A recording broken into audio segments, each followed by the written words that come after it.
Je tiens à me rappeler que moi, c'est Serge Taku. Je suis étudiant à l'ISTDI de Douala. Je suis en première année cycle BTS. Et ma participation, c'était cet exercice que je propose pour le jeu concours Maths pour tous. Donc, j'espère que vous allez aimer la vidéo et partager. Alors aujourd'hui, on va se proposer de déterminer la limite de la forme indéterminée 0 sur 0. Bon, on va utiliser la dérivabilité pour élever cette détermination. Donc, si on regarde bien, c'est la limite de sinus x sur x lorsque x tend vers 0. Donc, la limite de sinus x, on sait que sinus de 0 égale à 0. Pourquoi? Parce que, en fait, le sinus est ici et on dit le sinus ici. Dans le sinus de 0, c'est bien 0. Et lorsque, dans la limite, lorsque x tend vers 0, le sinus de x, c'est 0. Et si on regarde le dénominateur, on voit bien que x, lui, ici, tend vers 0. Donc, ça fait 0 sur 0. Bon, en fait, avant de résoudre notre problème, on va faire une petite parenthèse et définir ce que c'est que la dérivabilité. Parce qu'en fait, c'est par cette dérivabilité qu'on va essayer d'élever la détermination. Donc, on dit que f est dérivable en a si et seulement si la limite du taux de variation. Le taux de variation, c'est quoi? C'est sinus x sur f.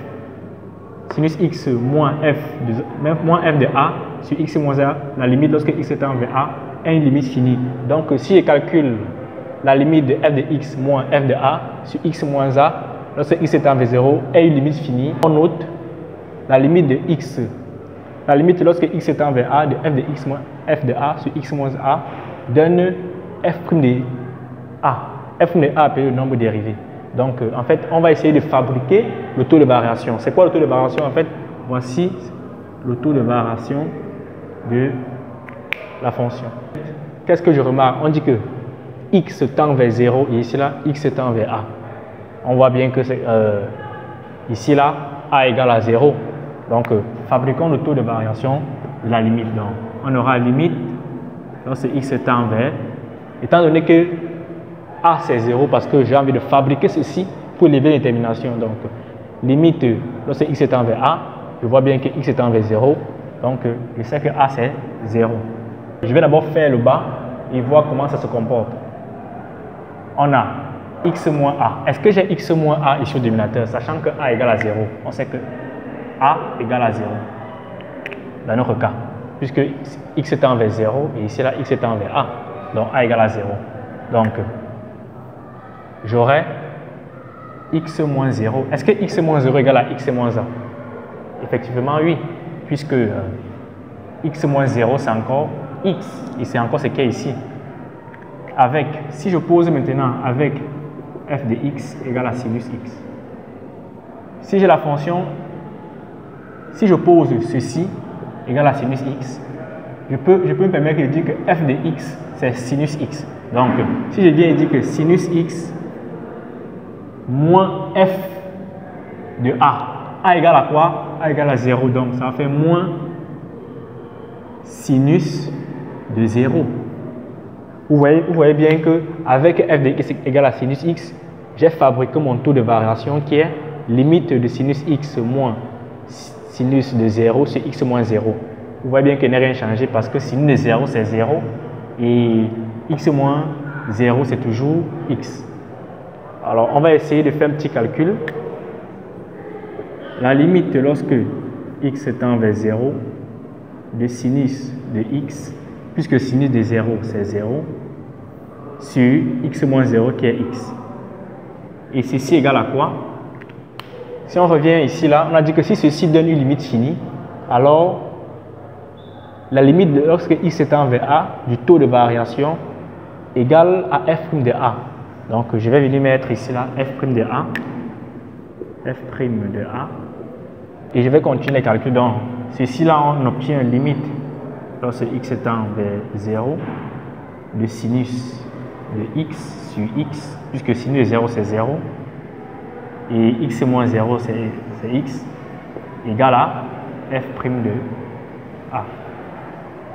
En fait, le résultat de la limite, je sais que la limite de sinus x sur x, lorsque x tend vers 0, me donne f' de x. Donc, je vais chercher la fonction, je vais la dériver et je vais remplacer x par, je vais remplacer a par 0 dans la fonction et voir là où ma limite va tendre.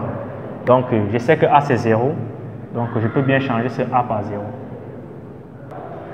Donc, la fonction à laquelle x associe sinus x est définie et dérivable sur R par théorème et donc dérivable en 0.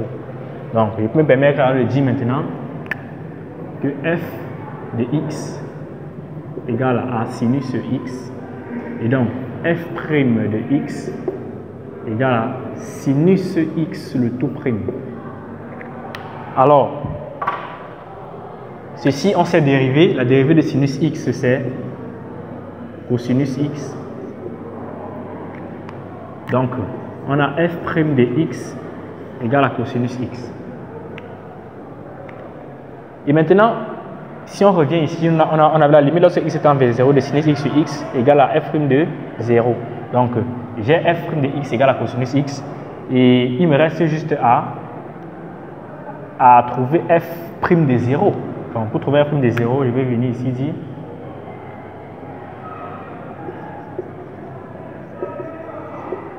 je vais venir ici, je vais dire que f' de 0 égale à quoi?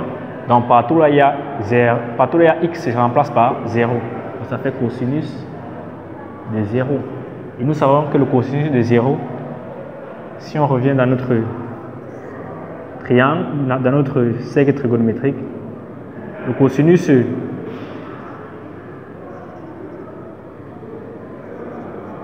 de 0 c'est 1. Donc le cosinus de 0 c'est 1. Donc f' de 0 égale à 1.